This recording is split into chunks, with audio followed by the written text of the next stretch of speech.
Assalamualaikum warahmatullahi wabarakatuh. Saya Ladisa Safamori, NIM 19060100, jurusan Ilmu Ekonomi, Fakultas Ekonomi Universitas Negeri Padang. Di video kali ini saya akan membahas sejarah pemikiran ekonomi dengan judul Pemikiran-pemikiran Keynes. Krisis yang dialami oleh negara-negara maju oleh sebagian pihak dianggap bahwa ramalan Marx tentang kejatuhan sistem kapitalis menjadi kenyataan. Dalam menghadapi persoalan ekonomi yang mendahsyat tersebut, teori-teori ekonomi yang dikembangkan oleh pakar-pakar klasik maupun neoklasik seperti lumpuh tak berdaya. Teori klasik dan neoklasik tidak mampu menjelaskan fenomena dan peristiwa yang sesungguhnya terjadi. Apakah lagi memberikan jalan keluar dari kemelut yang dihadapi? Hal ini sebetulnya tidak dapat disesalkan, sebab yang terjadi pada tahun 30-an tersebut memang sangat berbeda dan persoalan-persoalan yang selama ini dihadapi. Dalam situasi tidak menentu inilah lahir seorang tokoh ekonomi yang kemudian menjadi sangat berpengaruh, yaitu J.M. Keynes. John Maynard Keynes mula-mula memperoleh pendidikan di Eton sebagai seorang murid yang pintar. Ia banyak memenangkan hadiah dalam bidang matematika, bahasa Inggris, dan seni klasik. J.M. Keynes betul-betul cerminan seorang cendekiawan tulen. Selain ahli dalam ilmu ekonomi yang didukung oleh kepiawaiannya dalam ilmu matematik, ia juga mempunyai pengetahuan yang mendalam tentang falsafah politik. Bahkan ia sangat mengerti dengan dunia sastra, seni lukis, teater, drama, dan tari balet klasik. Sesudah menamatkan kuliahnya, Keynes pernah menjadi editor sebuah jurnal ilmiah. Dalam usia yang sangat muda, Keynes sudah ikut dalam tim delegasi Inggris melakukan perundingan.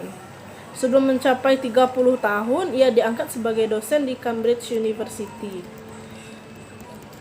Atas jasa-jasanya yang sangat besar, kemudian ia diangkat sebagai baron, suatu gelar kebangsawanan yang tinggi dalam masyarakat Eropa. Karya-karya Keynes. Sebagai seorang pakar ekonomi ulung, ia telah menulis banyak buku. Pada tahun 1922, ia menulis A Revision of Treaty. Dalam buku ini ia memperlihatkan keprihatinannya terhadap perubahan yang terjadi dalam daya beli uang. Tulisan lainnya menerbitkan buku yang paling terkenal, yaitu The General Theory of Employment, Interest and Money. Dalam bukunya, ia banyak mengkritik cara-cara yang digunakan oleh negara-negara yang Perang Dunia Pertama dalam menekan negara-negara yang kalah perang. Walaupun dalam perjanjian Versailles ia mewakili pemerintahan Inggris, tidak urung ia mengkritik cara-cara yang digunakan oleh negara-negara yang menang perang. Hal itu karena negara pemenang menekan Jerman dengan syarat utang perang yaitu begitu berat. Dalam buku tersebut ia mengisyaratkan bahwa tekanan dari negara-negara yang menang perang terhadap Jerman dapat disimpulkan rasa marah dan dendam dari masyarakat Jerman. Apa yang diramalkan oleh Keynes tahun 1919 tersebut menjadi kenyataan 20 tahun berikutnya. Jerman yang kalah perang dalam Perang Dunia I di bawah Hitler melakukan balas dendam dan mulai prakarsa Perang Dunia Kedua. Volume pertama khusus menyajikan teori, dalam volume kedua dijelaskan bagaimana teori murni dalam uang tersebut diterapkan. Buku General of Theory ditulis sebagai reaksi terhadap depresi besar-besaran yang terjadi tahun 30-an yang tidak berhasil dipecahkan dengan metode klasik dan neoklasik. Teori klasik dinilai Keynes mengandung banyak kelemahan. Oleh karena itu perlu diperbaiki dan disempurnakan. Kritikan Keynes terhadap teori klasik. Kaum klasik percaya bahwa perekonomian yang dilandaskan pada kekuatan mekanisme pasar akan selalu menuju keseimbangan atau equilibrium. Dalam posisi keseimbangan, kegiatan produksi secara otomatis akan menciptakan daya beli untuk membeli barang-barang yang dihasilkan. Daya beli tersebut diperoleh sebagai balas jasa atas faktor-faktor produksi seperti upah, gaji, suku bunga, sewa, dan balas jasa dari faktor-faktor produksi lainnya. Pendapatan atas faktor-faktor produksi tersebut seluruhnya akan dibelanjakan untuk membeli barang-barang yang dihasilkan oleh perusahaan. Ini yang dimaksudkan saya bahwa penawaran akan selalu menciptakan permintaannya sendiri. Dalam posisi keseimbangan, tidak terjadi kelebihan maupun kekurangan permintaan. Ketidakseimbangan atau disequilibrium seperti pasokan lebih besar dari permintaan, kekurangan konsumsi, atau sering terjadinya pengangguran. Keadaan ini dinilai kaum klasik sebagai sesuatu yang sementara sifatnya. Nanti akan ada satu tangan tak kentara atau invisible hands yang akan membawa perekonomian kembali pada posisi keseimbangan. Kaum klasik juga percaya bahwa dalam keseimbangan semua sumber daya termasuk tenaga kerja akan digunakan secara penuh atau full employment. Dengan demikian, di bawah sistem yang didasarkan pada mekanisme pasar, tidak ada pengangguran. Pekerja terpaksa menerima upah rendah daripada tidak memperoleh pendapatan sama sekali. Kesediaan untuk bekerja dengan tingkat upah lebih rendah ini akan menarik perusahaan untuk memperkerjakan mereka lebih banyak. Jadi, dalam pasar persaingan sempurna, mereka yang mau bekerja pasti akan memperoleh pekerjaan. Pengecualian berlaku bagi mereka yang pilih-pilih pekerjaan atau tidak mau bekerja dengan tingkat upah yang diatur oleh pasar. Pekerja tidak bekerja karena kedua alasan di atas oleh kaum klasik tidak digolongkan pada penganggur. Kaum klasik menyebutnya sebagai pengangguran sukarela. Sebagaimana sudah dijelaskan sebelumnya, analisis klasik bertumpu pada masalah-masalah mikro. Dalam berproduksi, misalnya, masalah yang dihadapi adalah bagaimana menghasilkan barang-barang dan jasa sebanyak-banyaknya. Itu dilakukan dengan biaya serendah-rendahnya dengan memilih alternatif faktor-faktor produksi yang terbaik. Teori Say menyatakan bahwa penawaran akan menciptakan permintaannya sendiri di atas dikritik habis-habisan oleh Keynes sebagai suatu yang kekeliruan. Dalam kenyataan, demikian Keynes biasanya permintaan lebih kecil dari penawaran. Alasannya, sebagian dari pendapatan yang diterima masyarakat akan ditabung dan tidak semuanya dikonsumsi. Dengan demikian, permintaan efektif biasanya lebih kecil dari total produksi. Walaupun kekurangan ini bisa dieliminasi dengan menurunkan harga-harga, pendapatan tentu akan turun. Sebagai akibatnya, tetap saja permintaan lebih kecil dari penawaran, karena konsumsi lebih kecil dari pendapatan. Tidak semua produksi akan diserap oleh masyarakat. Memang inilah yang terjadi pada tahun 30-an, saat perusahaan berlomba-lomba berproduksi tanpa kendali. Di pihak lain, daya beli masyarakat sangat terbatas. Akibatnya, banyak stok yang menumpuk. Sebagai perusahaan terpaksa mengurangi produksi dan sebagian bahkan melakukan rasionalisasi, yaitu mengurangi produksi dengan mengurangi jumlah pekerja. Tindakan rasionalisasi dari pihak perusahaan akan memaksa sebagian pekerja menganggur. Orang yang menganggur jelas tidak memperoleh pendapatan. Sebagai konsekuensinya, pendapatan masyarakat turun.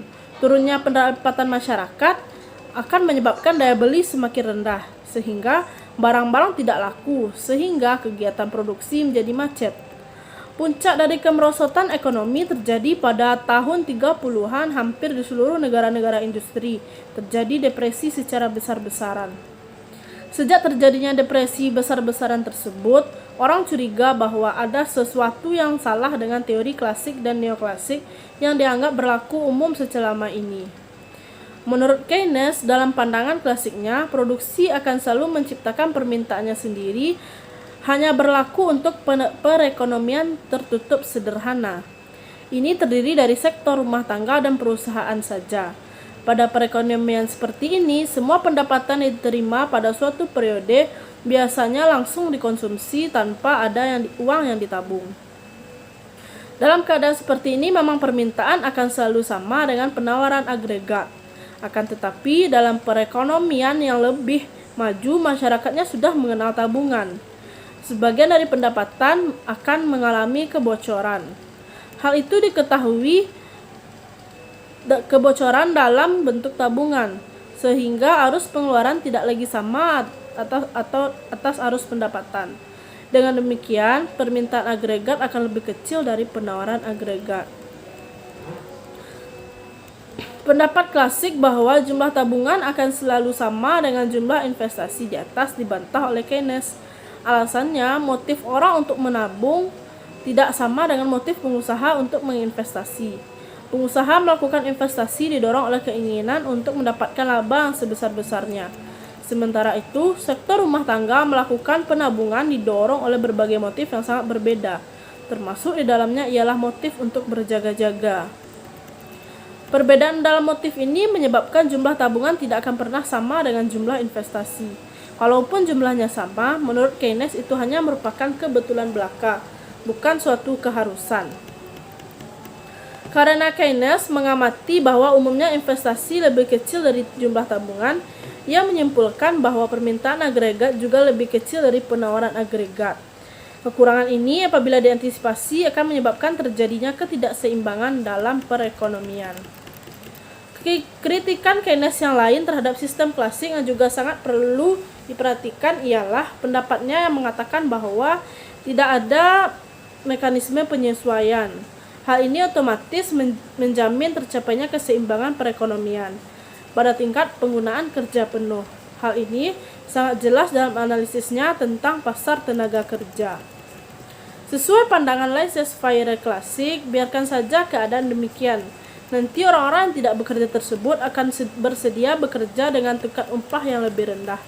Hal ini mendorong pengusaha untuk mempekerjakan labor lebih banyak, hingga akhirnya semua mau bekerja dan memperoleh pekerjaan. Pandangan klasik di atas tidak diterima oleh Keynes. Menurut pandangan Keynes, dalam kenyataan pasar tenaga kerja tidak bekerja sesuai dengan pandangan klasik tersebut. Dimanapun para pekerja mempunyai semacam serikat kerja yang akan berusaha memperjuangkan kepentingan buruh dari penurunan tingkat upah. Dari sini, Keynes mengecam analisis klasik yang didasarkan pada pengandai-andaian yang keliru dengan kenyataan hidup sehari-hari. C. Peran pemerintah dalam perekonomian. Dari berbagai kebijaksanaan yang dapat diambil, Keynes lebih sering mengandalkan kebijakan fiskal. Dengan kebijakan fiskal, pemerintah bisa mempengaruhi jalannya perekonomian. Langkah itu dilakukan dengan menyuntikkan dana berupa pengeluaran pemerintah untuk proyek-proyek yang mampu menyerap tenaga kerja. Kebijaksanaan ini sangat ampuh dalam meningkatkan output dan memberantas pengangguran, terutama pada situasi saat sumber-sumber daya belum dimanfaatkan secara penuh. Apakah Keynes tidak pernah percaya pada mekanisme pasar bebas sesuai doktrin laissez-faire laissez-passer klasik? Apakah ia tidak yakin bahwa perekonomian akan menemukan jalannya sendiri menuju keseimbangan? Akan tetapi, Keynes menilai bahwa jalan menuju keseimbangan tersebut sangat panjang. Kalau ditunggu mekanisme pasar yang akan membawa perekonomian kembali pada posisi keseimbangan, dibutuhkan waktu yang sangat lama. Jadi, satu-satunya cara untuk membawa perekonomian ke arah yang diinginkan seandainya ia lari dari posisi keseimbangan, demikian uraian Keynes lebih lanjut, ialah lewat intervensi atau campur tangan dari pemerintah. Demikianlah kaum klasik pada umumnya menganggap tabu campur tangan pemerintah. Bagi Keynes, campur tangan pemerintah merupakan keharusan. Campur tangan pemerintah terutama diperlukan kalau perekonomian berjalan tidak sesuai dengan yang diharapkan. Kalau diamati, sepertinya Keynes sependapat dengan Marx yang mengatakan bahwa sistem ekonomi klasik tidak bebas dari fluktuasi, krisis pengangguran, dan sebagainya. Marx berusaha menghancurkan sistem kapitalis dan menggantikannya dengan sistem sosialis. Namun sebaliknya, Keynes justru ingin menyelamatkan sistem liberal tersebut. Pandangan Keynes sering dianggap sebagai awal dari pemikiran ekonomi modern. Ia banyak melakukan pembaharuan dan perumusan ulang doktrin-doktrin klasik dan neoklasik.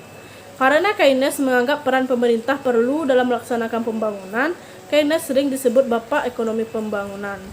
Selain itu, ia juga disebut Bapak Ekonomi Makro, sebab dahulu dalam tradisi klasik maupun neoklasik, analisis-analisis juga dilakukan secara makro. Hal itu dilakukan dengan melihat hubungan di antara variabel-variabel ekonomi secara besar-besaran atau secara agregatif. Demikianlah video saya. Assalamualaikum warahmatullahi wabarakatuh.